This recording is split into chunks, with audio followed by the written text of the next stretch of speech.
السلام علیکم ورحمۃ اللہ وبرکاتہ۔ الحمدللہ رب العالمین والعاقبۃ للمتقین ولا عدوان الا علی الظالمین، واشهد ان لا الہ الا اللہ وحدہ لا شریک لہ، واشهد ان محمدا عبدہ ورسولہ، صلوات اللہ وسلامہ علیہ وعلی آلہ وعلی اصحابہ ومن اہتدی بہدیہ واستنى بسنتہ الی یوم الدین، وبعد۔ معزز ناظرین و سامعین، آپ کی خدمت میں ہر اتوار نبی اکرم صلی اللہ علیہ وسلم کی پیاری پیاری وصیتیں آپ کے سامنے بیان کی جاتی ہیں۔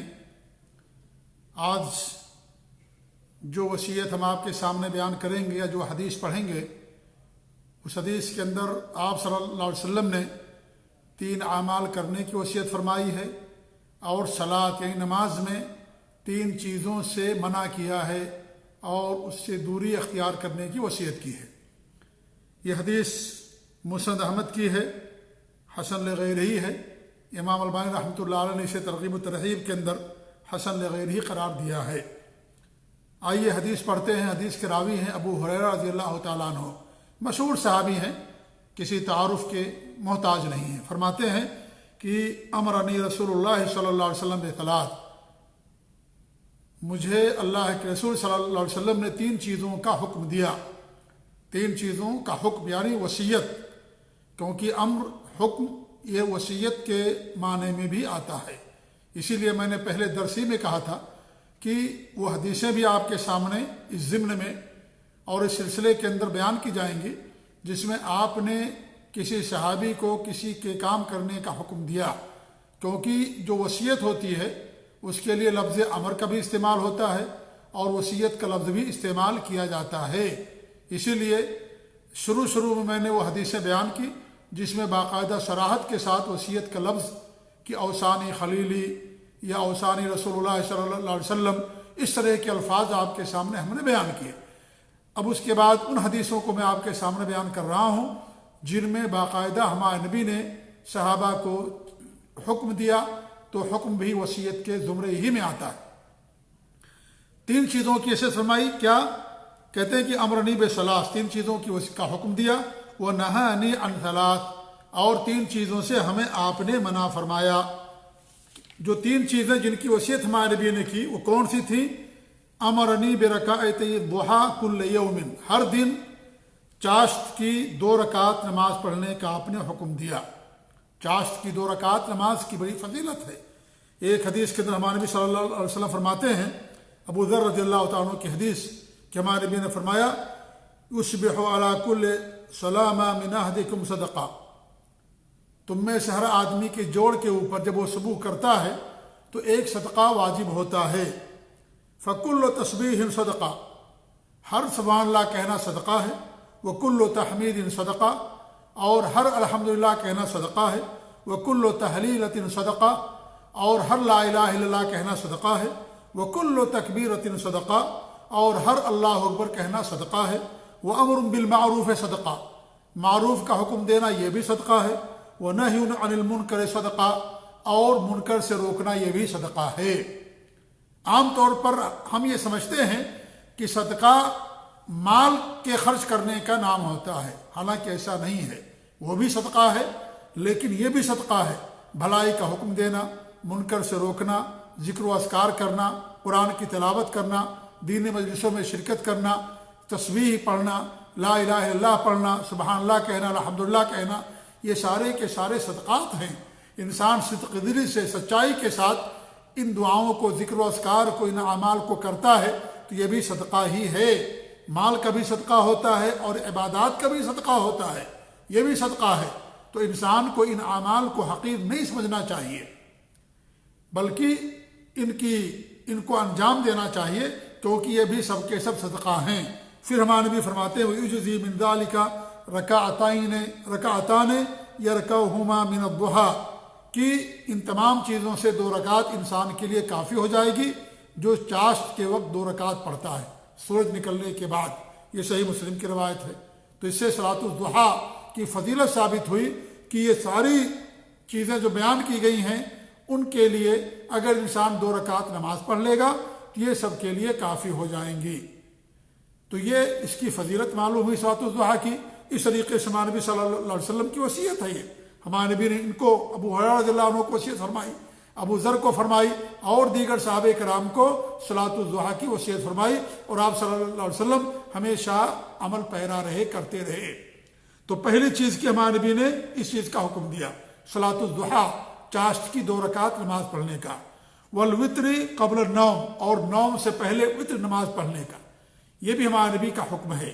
وتر کی بڑی فضیلت ہے، سنت مؤکدہ ہے، اور جو سنت مؤکدہ میں فجر کی نماز کے بعد سب سے زیادہ جو فضیلت والی نماز ہے وہ فجر کی 2 رکعت سنت ہے. اس کے بعد یعنی سنت مؤکدہ کی بات ہو رہی ہے، اس کے بعد جس سنت مؤکدہ کو فضیلت حاصل ہے وہ وتر کی نماز ہے. آپ نے سفر و حضر میں کبھی بھی وتر کی نماز نہیں چھوڑا، اور فجر کی 2 رکعت سنت بھی آپ نے کبھی نہیں چھوڑی. صرف جب آپ نے حج کیا تو حج میں آپ نے جب مزدلفہ میں رات گزاری تو وہاں آپ نے وتر کی نماز نہیں پڑھی، لیکن اس میں بھی آپ نے فجر کی 2 رکعت نہیں چھوڑی. تو کبھی بھی آپ نے فجر کی 2 رکعت نہیں چھوڑی. اس لیے فجر کا مقام اور مرتبہ وتر کے مقابلے میں زیادہ ہے. کیوں؟ اس لیے کہ ہمارے نبی نے اسے کبھی نہیں چھوڑا، اور وتر بھی آپ نے کبھی نہیں چھوڑا سوائے حج کے موقع پر. اور نمبر 2،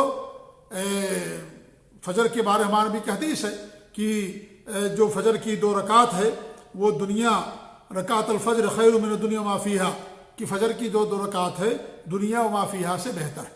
تو اس حدیث سے معلوم ہوا کہ فجر کی 2 رکعت جو سنت ہے وتر کی سنت سے کہیں زیادہ افضل ہے، اور دونوں سنت موقدہ ہے. بہرحال تو وتر کی بڑی فضیلت ہے.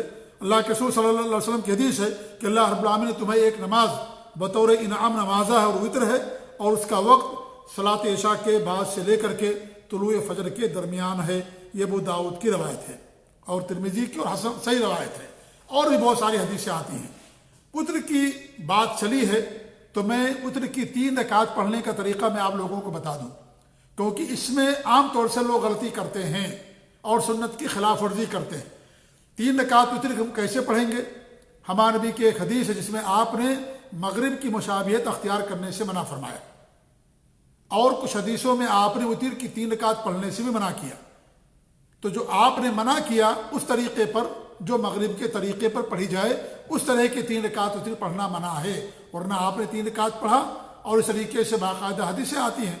تو جن حدیثوں کے اندر یا جس حدیث میں آپ نے 3 رکعت وتر پڑھنے سے منع فرمایا، اس کا مطلب یہ ہے کہ وہ نماز جو وتر کی وہ نماز جو مغرب کے طریقے پر پڑھی جائے گی وہ وتر کی 3 رکعت پڑھنا منع ہے. اب وتر کی 3 رکعت کیسے پڑھیں گے؟ ہمارے نبی نے تو منع فرما دیا کہ مغرب کے طرز پر، مغرب کے طریقے پر وتر کی 3 رکعت نہیں پڑھی جائے گی. اب کیسے پڑھیں گے؟ جب اس میں اللہ کے رسول صلی اللہ علیہ وسلم کا ہم عمل دیکھتے ہیں تو آپ سے 2 طریقہ ثابت ہے. ایک طریقہ تو یہ ہے جو آپ کا اکثر معمول تھا، اکثر معمول غالباً آپ ایسی پڑھتے تھے کہ 2 رکعت پڑھ کر کے سلام پھیر دیتے تھے، پھر 1 رکعت پڑھتے تھے، جیسا کہ عائشہ فرماتی ہیں، عبداللہ بن عمر فرماتے ہیں، اور دیگر صحابہ کرام سے حدیثیں آتی ہیں. تو 2 رکعت پڑھ کر کے آپ سلام پھیر دیتے تھے، پھر 1 رکعت پڑھتے تھے. یہ طریقہ سب سے زیادہ آپ اپناتے تھے، اور اس میں مغرب سے سب سے زیادہ مخالفت ہوتی ہے. کسی بھی طرح کی مغرب کی اس میں مشابہت نہیں پائی جاتی. تو ایک طریقہ تو یہ ہو گیا جو آپ کا عام معمول تھا. اور دوسرا طریقہ یہ ہے کہ اگر آپ 3 رکعت ایک ساتھ پڑھنا چاہتے ہیں تو 2 رکعت پڑھنے کے بعد تشہد میں نہ بیٹھیں بلکہ کھڑے ہو جائیں، 1 تشہد اور 1 سلام سے 3 رکعت وتر کی نماز پڑھیں. اس میں بھی مغرب کی مخالفت پائی جاتی ہے. پہلی شکل میں زیادہ مخالفت ہے، اس میں بھی مخالفت ہے، اس لیے کہ مغرب کی 3 رکعت ہم 2 تشہد سے پڑھتے ہیں، اور یہ ہم نے 1 تشہد سے پڑھا تو مغرب کی مخالفت ہو گئی. اور یہ بھی طریقہ اللہ کے رسول صلی اللہ علیہ وسلم کی سنت سے باقاعدہ ثابت ہے. حضرت عائشہ بیان فرماتی ہیں امیر المومنین یعنی ہمارے نبی کے بارے میں وہ اس طریقے سے کرتے تھے، اور امیر المومنین عمر بن خطاب رضی اللہ تعالیٰ عنہ کا اور اس طریقے سے دیگر صحابہ کرام سے بھی یہ چیز ثابت ہے کہ وتر کی اب 3 رکعت پڑھتے تھے تو 3 رکعت 1 سلام اور 1 تشہد سے پڑھا کرتے تھے. یہی ہمارے نبی کا 2 طریقہ ثابت ہے.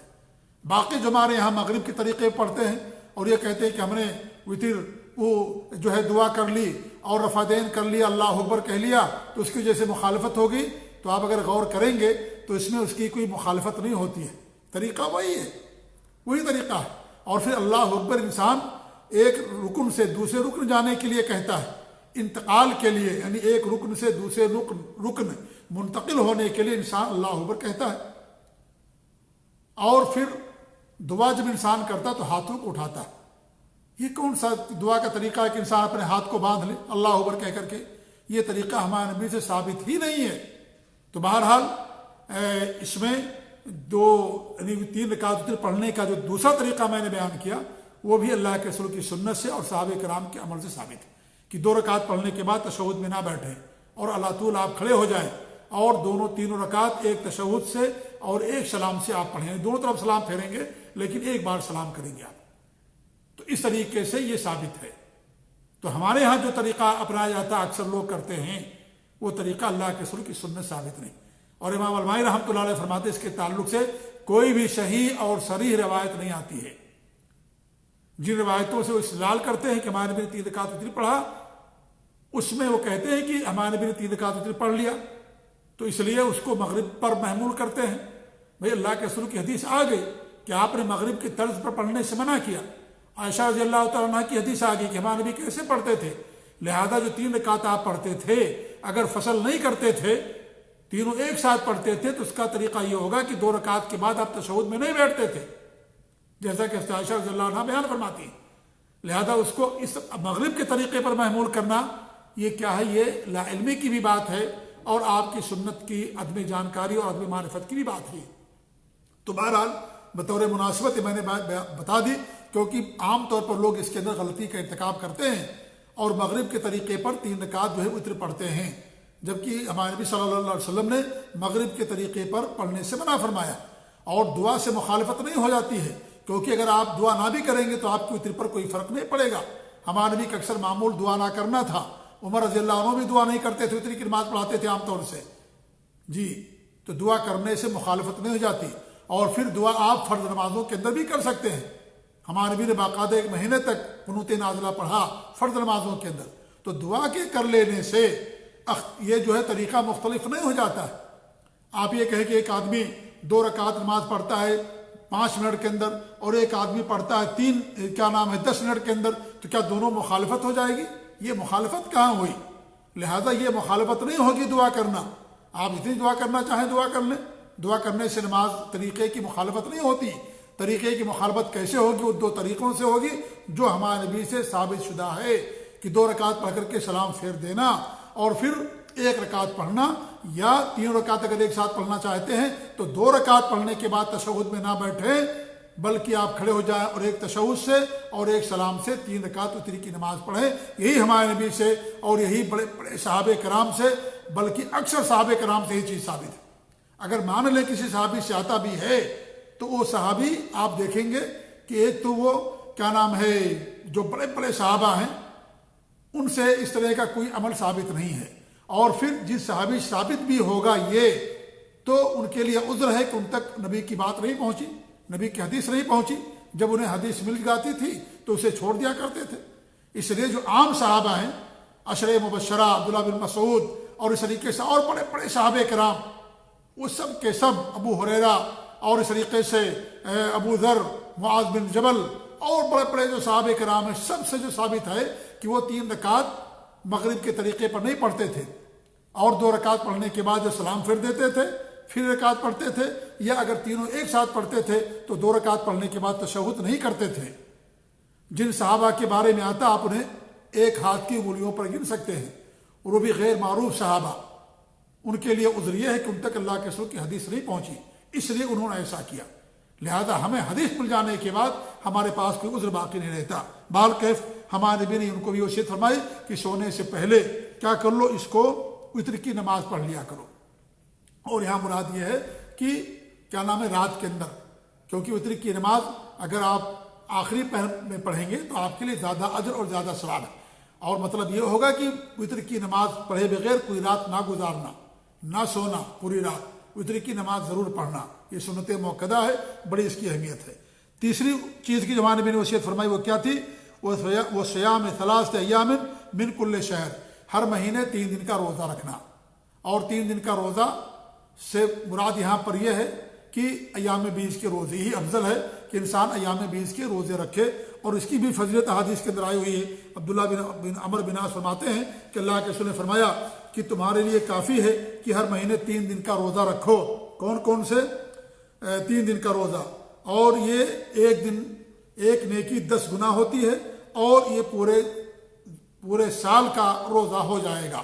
یعنی اگر آپ ہر مہینے 3 دن روزہ رکھتے ہیں تو ایک کا 10 گنا، یعنی گویا کہ آپ کو 3 مہینے کا ثواب مل گیا۔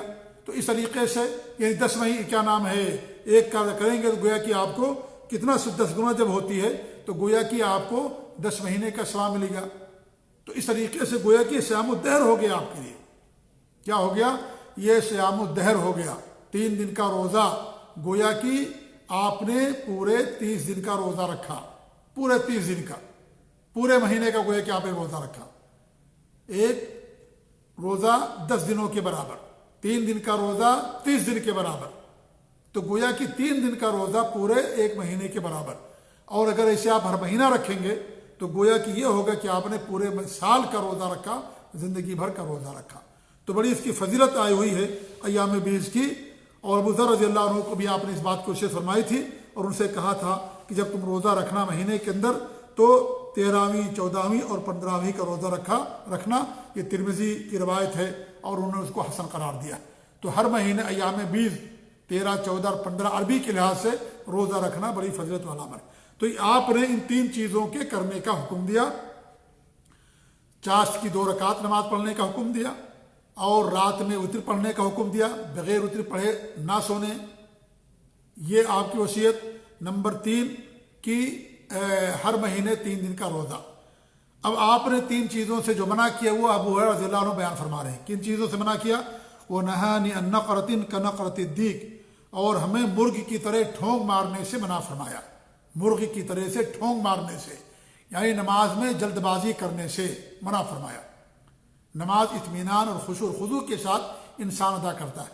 اللہ کا فرمان ہے قد افلح المؤمنون الذین هم فی صلاتهم خاشعون، وہ مومنون کامیاب ہو گئے جنہوں نے اپنی نمازوں کے اندر خشوع اور خضوع اپنایا، اطمینان کے ساتھ، اعتدال کے ساتھ، ارکان اور واجبات تمام چیزوں کی مکمل ادائیگی کے ساتھ جنہوں نے نماز ادا فرمائی وہ لوگ کامیاب ہو گئے۔ اور یہاں کامیابی سے مراد جنت ہے، کیونکہ سب سے بڑی کامیابی یہی ہے کہ انسان اپنے آپ کو جہنم سے بچا لے اور جنت کا حقدار بن جائے۔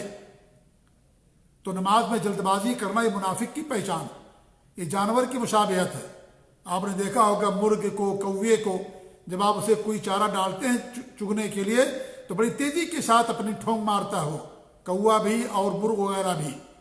اس سے ہمارے نبی نے منع فرمایا، جانوروں کی مشابہت اختیار کرنے سے نماز کے اندر ہمارے نبی نے منع فرمایا۔ اور یہاں مراد جلد بازی کرنا ہے، اور جلد بازی یہ منافقوں کی نماز ہوتی ہے، ہمارے نبی نے اس سے منع فرمایا جی کہ انسان جلد بازی نہ کرے، اطمینان اور اعتدال کے ساتھ نماز پڑھے۔ ہمارے نبی نے اس صحابی کو، اس شخص ان کو جو جلدی جلدی نماز پڑھتے تھے اور بھول گئے نماز کے اندر ارکان واجبات کے ساتھ، یعنی اعتدال کے ساتھ نہیں پڑھ رہے تھے، ان کو وہی طریقہ معلوم تھا، تو ہمارے نبی ان کو بتایا، تو ہمارے نبی ان کو حکم دیا کہ اس کے لیے تم اعتدال، قیام کرو اعتدال کے ساتھ، رکوع کے بعد کھڑے ہو تو اعتدال ہو، سجدے میں اعتدال، اور سجدے کے بعد بیٹھنا، تمام چیزوں کے اندر اعتدال۔ اور ہمارے نبی ان کو کیا فرمایا؟ ارجع فصل فإنک لم تصلی، جاؤ تمہیں نماز پڑھی ہی نہیں، دوبارہ نماز پڑھ کر کے آؤ۔ وہ جلدی میں نماز پڑھ رہے تھے، ان کو طریقہ صحیح طریقے سے نہیں معلوم تھا۔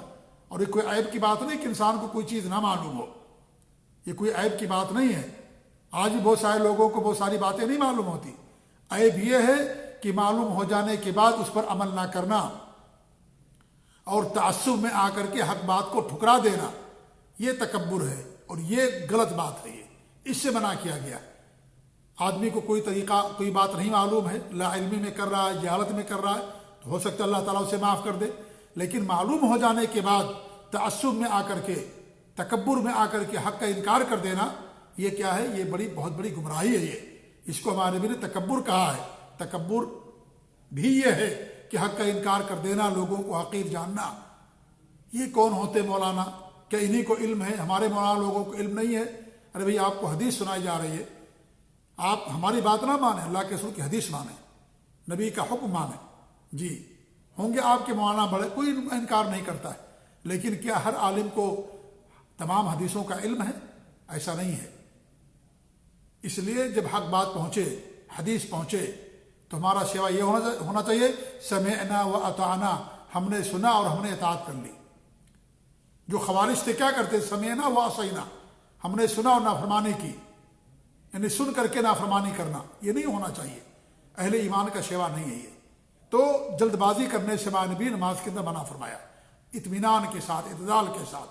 ہمارے کتنے بھائیوں کو ہم دیکھتے ہیں، اللہ تعالیٰ انہیں ہدایت دے، ہمیں بھی ہدایت دے، صراط مستقیم پر سب کو اللہ تعالیٰ قائم رکھے، کہ رکوع کے بعد برابر کھڑے نہیں ہوتے، سجدے میں چلے جاتے ہیں، سجدے کے بعد بیٹھتے نہیں ہیں، سر اٹھا کر کے دوسرے سجدے کے اندر چلے جاتے ہیں، نعوذ باللہ من ذالک۔ یہ کیا ہے؟ یہ حد دھرمی ہے، یہ اعتدال اور سکون کو چھوڑ دینے والی بات ہے۔ کسی بھی امام نے سلیقے سے نماز پڑھنے کا حکم نہیں دیا۔ یہ سب لوگ الزام لگاتے امام ابو حنیفہ رحمۃ اللہ علیہ پر، اتنے بڑے متقی پرہیزگار انسان تھے، اتنی لمبی نمازیں پڑھنے والے، قیام اللیل پڑھنے والے امام ابو حنیفہ رحمۃ اللہ علیہ، ان کے بارے میں لوگ کہتے ہم ان کو ماننے والے ہیں اس لیے ایسی نماز پڑھتے۔ کیا امام ابو حنیفہ رحمۃ اللہ علیہ نے اسی طریقے سے نماز پڑھنے کا حکم دیا ہے کہ جلدی جلدی نماز پڑھو اور رکوع کے بعد کھڑے ہی نہ ہو کہ سجدے میں چلے جاؤ، اور پہلا سجدہ کر کے سر ہی اٹھا کر کے پھر دوسرے سجدے میں چلے جاؤ، مت بیٹھو؟ نعوذ باللہ، ان پر الزام تراشی ہے یہ۔ اگر تم نہیں کرتے تو امام ابو حنیفہ رحمۃ اللہ علیہ کو تو بخش دو، ان کو تو چھوڑ دو، کیوں اپنی غلطی کو ثابت کرنے کے لیے ان پر الزام تراشی کرتے ہو؟ کیوں انہیں لا کر کے کٹہرے میں کھڑے کرتے ہو؟ تو حضرت امام ابو حنیفہ رحمۃ اللہ علیہ ان تمام چیزوں سے بری اور پاک ہیں۔ اس لیے میرے بھائیو، اللہ سے ڈرنا چاہیے ہم سب لوگوں کو، ہم سب کو خشوع و خضوع کے ساتھ، اطمینان کے ساتھ، اعتدال کے ساتھ نماز پڑھنا چاہیے۔ ہمارے نبی کا فرمان ہے صلو کما رأیتمونی وصلی، اس طریقے سے نماز پڑھو جس طریقے تم ہمیں نماز پڑھتے ہوئے دیکھتے ہو، اس طریقے سے نماز پڑھو۔ یہ ہمارے نبی کا حکم ہے یہ، اور یہ حکم سب کے لیے ہے، یہ مرد اور عورت سب کے لیے حکم ہے یہ، ویسی نماز پڑھنا جیسے ہمارے نبی نے نماز پڑھا ہے اور صحابہ کرام نے اسے حدیث کی کتابوں کے اندر بیان کیا ہے۔ نماز محمدی پڑھیے، نماز نبوی پڑھیے، اللہ اکبر سے لے کر کے السلام علیکم تک، نہ صرف نماز بلکہ دین کا ہر عمل نبی کے طریقے کے مطابق کیجیے، کیونکہ عمل کی قبولیت کے لیے دو بنیادی شرطیں ہیں، ایک تو اخلاص کا پایا جانا، نمبر دو عمل آپ صلی اللہ علیہ وسلم کے طریقے کے مطابق ہونا۔ اگر آپ کے طریقے سے، آپ کی سنت سے ہٹ کر کے ہے تو عمل اللہ تعالیٰ قبول نہیں کرے گا، انسان کتنا ہی کیوں نہ مخلص ہو۔ تو ہمارے نبی نے فرمایا کہ مرغ کی طرح ٹھوک مارنے سے بچنا، یہ نماز کی باتیں ہو رہی ہے۔ اور دوسری بات کیا فرمائی؟ وہ ایقاء کا ایقاء الکلب، اور جس طریقے سے کتا بیٹھتا ہے اس طریقے سے بیٹھنے سے ہمارے نبی نے منع فرمایا۔ یہاں پر ایقاء کا لفظ استعمال کیا گیا ہے، اور ایقاء دو طرح کا ہوتا ہے، ایک ایقاء جو ناجائز ہے اور ایک ایقاء جو جائز ہے۔ جو ناجائز ایقاء ہے اس کی سمجھ لیجئے کہ دو شکلیں ہیں یا دو طریقہ ہے۔ کیا ہے دو طریقہ؟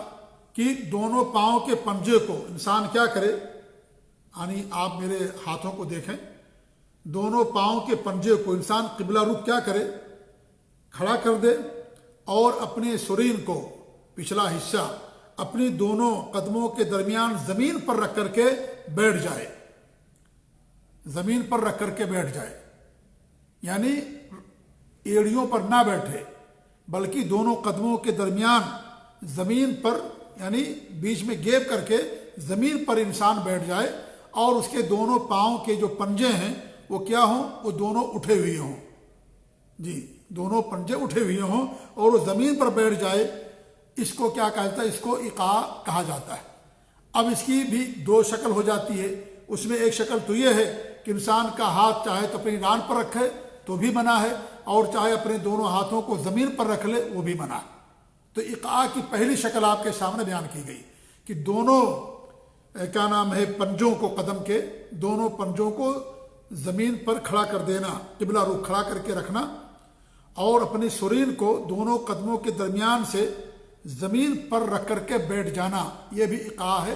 یہ کیا ہے؟ یہ منع ہے شریعت کے اندر۔ دوسری شکل کیا ہے کہ زمین پر سرین رکھ کر کے انسان زمین پر اپنا پچھلا حصہ، یعنی سرین رکھ دے، پیخانے کا جو راستہ سرین اسے کہتے ہیں اردو زبان کے اندر، اسے زمین پر رکھ کر کے دونوں پاؤں کی پنڈلیوں کو اور دونوں رانوں کو آدمی آگے سے کھڑا کر کے اور دونوں ہاتھ پیچھے زمین پر رکھ کر کے ٹیک لگا کر کے بیٹھ جائے، اسے بھی اقاع کہا جاتا ہے۔ یعنی انسان اپنی سرین کو زمین پر رکھ دے اور دونوں پاؤں کی جو پللیاں ہیں اور جو دونوں ران ہیں، سمجھ لیجئے، اپنے پاؤں کو کیا کرے، وہ کھڑا کر لے اس طریقے سے، اور پھر زمین پر بیٹھ جائے اور اس کے دونوں ہاتھ جو ہے کہاں ہوں، پیچھے زمین کے اوپر ہوں، تو ہمارے نبی نے اس سے کیا ہے، اس سے منع فرمایا ہے۔ یہ اقاع ہے، یہ منع ہے شریعت کے اندر۔ جی ہاں، کچھ علماء ایک اور شکل بتاتے ہیں، وہ اقاع میں داخل تو نہیں ہے لیکن وہ بھی منع ہے۔ کیا وہ شکل ہے؟ وہ یہ کہتے ہیں کہ دونوں پاؤں کے پنجوں کو زمین پر بچھا کر کے رکھنا اور اوپر سرین رکھ کر کے بیٹھ جانا، جسے دونوں پاؤں کے پنجے ہیں، ہم دونوں ایک دوسرے کے اوپر ایسا کر دیں اور پھر اسی کے اوپر ہم بیٹھ جائیں، ٹھیک ہے، اسی کے اوپر بیٹھ جائیں۔ اس سے کیا ہے، وہ کہتے ہیں یہ بھی اقاع ہے۔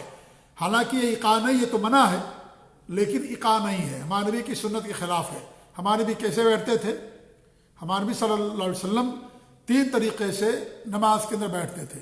ایک تو افتراش۔ افتراش کا مطلب یہ ہے کہ داہنے پاؤں، یہ میرا داہنا ہاتھ ہے، اگرچہ آپ لوگوں کو بایاں نظر آ رہا ہوگا کیونکہ یہ سیلفی کیمرہ ہے، سمجھ رہے نا، کہ میرا داہنا ہاتھ ہے۔ داہنے پاؤں کو کھڑا کر کے، ٹھیک ہے، اور بائیں پاؤں کو زمین پر بچھا کر کے اس طریقے سے، ٹھیک ہے، اور اس پر انسان سرین رکھ کر کے بیٹھ جائے، اس کو افتراش کہتے ہیں۔ اس کو افتراش کہتے ہیں۔ یہ آپ کب کرتے تھے؟ آپ 2 سجدوں کے درمیان کرتے تھے، یا آپ جو ہے پہلے تشہد کے اندر کرتے تھے؟ پہلے تشہد میں، جیسے 2 تشہد والی نماز ہوتی ہے تو پہلے تشہد میں آپ اس طریقے سے بیٹھتے تھے، اس کو افتراش کہتے ہیں۔ افتراش مانے پھیلانا۔ آپ نے گویا کہ بائیں پاؤں کو کیا کیا، زمین پر پھیلا دیا اور داہنے پاؤں کے پنجے کو کھڑا کر دیا اور بائیں پاؤں کے اوپر آپ بیٹھ گئے، ٹھیک ہے، تو اسے افتراش کہا جاتا ہے۔ ایک طریقہ تو یہ تھا۔ دوسرا طریقہ یہ تھا تورک، کہ جو 2 تشہد والی نماز ہوتی تھی اس میں آپ تورک کرتے تھے۔ تورک کا طریقہ کیا ہے کہ داہنے پنجے کو آپ کھڑا کر لیں اور بایاں جو پاؤں ہے آپ داہنے پنجے کے نیچے سے، داہنے پاؤں کے پنجے سے نیچے سے آپ داہنی طرف اس کو نکال دیں اور پھر زمین پر آپ بیٹھ جائیں، اس کو تورک کہا جاتا ہے۔ یہ کب ہے؟ یہ ہے آخری 2 تشہد والی نماز کے اندر، جیسے ظہر میں، عصر، مغرب اور عشاء، ان چاروں میں آخری تشہد میں آپ صلی اللہ علیہ وسلم کا یہ معمول تھا۔ یہ تورک ہو گیا۔ تو یہ 2 طریقہ آپ کا ہوا کرتا تھا۔ تیسرا جو طریقہ تھا وہ اقاع، جائز اقاع کا۔ جائز اقاع کیا ہے؟ جائز اقاع یہ ہے کہ انسان 2 سجدوں کے درمیان دونوں پاؤں کے پنجے کو کھڑا کر کے ایڑی پر انسان بیٹھ جائے اپنی سرین رکھ کر کے، اسے اقاع کہا جاتا ہے۔ تو لیکن یہ جائز شکل ہے، یہ کیا جائز شکل ہے، لیکن کہاں جائز ہے؟ 2 سجدوں کے درمیان۔ تشہد میں یہ بھی جائز نہیں ہے، کبھی آپ نے تشہد ایسا نہیں کیا، صرف 2 سجدوں کے درمیان کبھی کبھار آپ ایسا کرتے تھے۔ اس لیے انسان اگر کبھی کبھار یہ کرتا تو اس کے لیے سنت ہے، ٹھیک ہے۔ یہ 2 سجدوں کے درمیان یہ جو جائز اقاع ہے، ناجائز اقاع کی میں نے 2 شکل بتائی، یہ جائز اقاع کی شکل بتا رہا ہوں کہ جائز اقاع یہ ہے کہ انسان اپنے دونوں پاؤں کے پنجوں کو کھڑا کر لے اور اس پر سرین رکھ کر کے بیٹھ جائے ایڑی ہی کے اوپر، یہ جائز اقاع ہے، یہ ہمارے نبی کی سنت ہے، لیکن کبھی کبھار آپ کرتے تھے۔ عام طور سے 2 سجدوں کے درمیان آپ افتراش کرتے تھے۔ افتراش کا مطلب یہ ہوتا ہے کہ داہنے پاؤں کے، یہ میرا داہنا پاؤں، میں بار بار کہتا ہوں کہ سیلفی ہے اس لیے آپ کو بایاں نظر آتا ہوگا، لیکن یہ داہنا ہاتھ میرا، آپ داہنے پاؤں کو کھڑا کر لیں اور بائیں پاؤں کو آپ زمین پر بچھا دیں اور اس کے اوپر آپ بیٹھ جائیں، اس کو افتراش کہا جاتا ہے۔ یہ 2 سجدوں کے درمیان ہمارے نبی صلی اللہ علیہ وسلم کا اکثر معمول یہی تھا، لیکن کبھی کبھی آپ کیا کرتے تھے، کبھی کبھی بسا اوقات کہ دونوں پاؤں کے پنجوں کو کھڑا کر کے اسی پر بیٹھ جاتے تھے 2 سجدوں کے درمیان۔ تشہد میں کبھی بھی آپ نے ایسا نہیں کیا، لہذا اگر کوئی تشہد میں یہ کرتا ہے تو سنت کے خلاف کرتا ہے۔ یہ کہاں جائز ہے؟ 2 سجدوں کے درمیان کبھی کبھی کرنا جائز ہے، یہ وہ بھی ہمیشہ کرنا جائز نہیں ہے، یہ ہمارے نبی کی سنت ہے۔ طاؤس بن کیسان کہتے ہیں کہ ہم نے ابن عباس سے کہا دونوں قدموں پر اقاع کرنے کا کیا حکم ہے؟ تو عبداللہ بن عباس نے فرمایا یہ تمہارے نبی کی سنت ہے، یہ صحیح مسلم کی روایت ہے۔ ایسے یہ جو ہے 3 صحابہ کرام ہیں، عبداللہ بن عمر، عبداللہ بن عباس، عبداللہ بن زبیر رضی اللہ تعالیٰ عنہم ان سے ثابت ہے، طاؤس رحمۃ اللہ علیہ سے اور بھی لوگوں ثابت ہے۔ اور اس طریقے سے امام ابن خزیمہ رحمۃ اللہ علیہ نے اپنی صحیح میں، ان کی ایک کتاب ہے حدیث پر، الصحیح لابن خزیمہ کے نام سے معروف ہے، اور اس میں حدیثیں بہت ساری صحیح، اکثر حدیثیں اس کے اندر صحیح ہیں، تو اس کا نام ہے صحیح لابن خزیمہ ان کی شرط کے مطابق۔ تو انہوں نے باقاعدہ باب باندھا ہے کہ باب و اباحۃ الإقاء علی القدمین بین سجدتین، کہ دو سجدوں کے درمیان دونوں ایڑیوں کو کھڑا کر کے اس پر بیٹھنے کا باب۔ تو یہ کبھی کبھار دو سجدوں کے درمیان ہمارے لیے جائز ہے، مانوی کی سنت ہے، ہمیشہ نہیں کرنا چاہیے۔ میں سمجھتا ہوں کہ اس تفصیل سے بات واضح ہو گئی۔ بعض علماء کہتے ہیں کہ عمل منسوخ ہو گیا، حالانکہ یہ صحیح نہیں ہے، عمل منسوخ نہیں ہوا، ہمارے نبی کا باقاعدہ عمل ہے۔ طاؤس بن کیسان نے عبداللہ بن عباس سے ہمارے نبی کی وفات کے بعد پوچھا، عبداللہ بن عمر، عبداللہ بن عباس، عبداللہ بن زبیر، ان تینوں سے باقاعدہ صحیح سند سے ثابت ہے، اور امام ابن حجر نے باقاعدہ سند کی تحسین کی ہے، اور امام البانی رحمۃ اللہ علیہ نے باقاعدہ ان کی موافقت کی ہے کہ حسن سندوں سے باقاعدہ ان تینوں عبادلہ سے، صحابہ عبداللہ بن عمر، عبداللہ بن عباس اور عبداللہ بن زبیر رضی اللہ تعالیٰ عنہم سے ثابت شدہ امر ہے یہ۔ تو اس لیے یہ کبھی کبھار انسان کرے، سنت ہے، وہ بھی دو سجدوں کے درمیان تشہد میں کرنا قطعاً منع ہے، یہ جائز نہیں ہے۔ تو یہاں ہمارے نبی نے کتے کی طریقے سے بیٹھنے سے منع فرمایا، اقاع جیسے کتا بیٹھتا ہے، ایسے دونوں ہاتھوں کو زمین پر بچھا کر کے بیٹھنے سے منع فرمایا۔ اور یہ حکم سب کے لیے، مرد اور عورت سب کے لیے ہے کہ دونوں ہاتھوں کو اپنی زمین پر سجدے کے دوران نہ بچھائے، بلکہ اپنے جو کوہنیاں ہیں ان کو زمین سے اوپر رکھے۔ ہمارے بھی اتنا اوپر رکھتے تھے کہ بکری کا بچہ دونوں آپ کے دونوں کوہنیوں کے درمیان سے گزر جاتا تھا۔ تو کتا کیسے بیٹھتا ہے وہ طریقہ میں نے آپ لوگوں کے سامنے بتا دیا، اقاع کا معنی کیا وہ بتا دیا، لہذا اس سے ہمارے نبی نے منع فرمایا ہے۔ تو کون سا اقاع ہے جو دو ناجائز شکل بتائی گئی، اس سے ہمارے نبی نے منع فرمایا؟ البتہ دونوں پاؤں کو کھڑا کر کے، ایڑیوں کو، پنجوں کو، اور دو سجدوں کے درمیان کبھی کبھی اس پر بیٹھنا یہ منع نہیں ہے، بلکہ ہمارے نبی کی سنت ہے، کبھی کبھی انسان کو اس پر بھی عمل کرنا چاہیے۔ تیسری چیز جس سے ہمارے نبی نے فرمایا وہ التفات التفات الثعلب، اور لومڑی کے طریقے سے مڑ مڑ کر کے دیکھنے سے منع فرمایا۔ نماز میں خشوع خضوع اپنانا ضروری ہے، مڑ مڑ کر کے دیکھنا، دائیں طرف بائیں طرف، اوپر نیچے، ہمیشہ حرکت دینا، ہمیشہ متوجہ ہونا، ہمیشہ مڑتے رہنا، اس سے ہمارے نبی نے منع فرمایا، اس سے ہمارے نبی نے منع فرمایا۔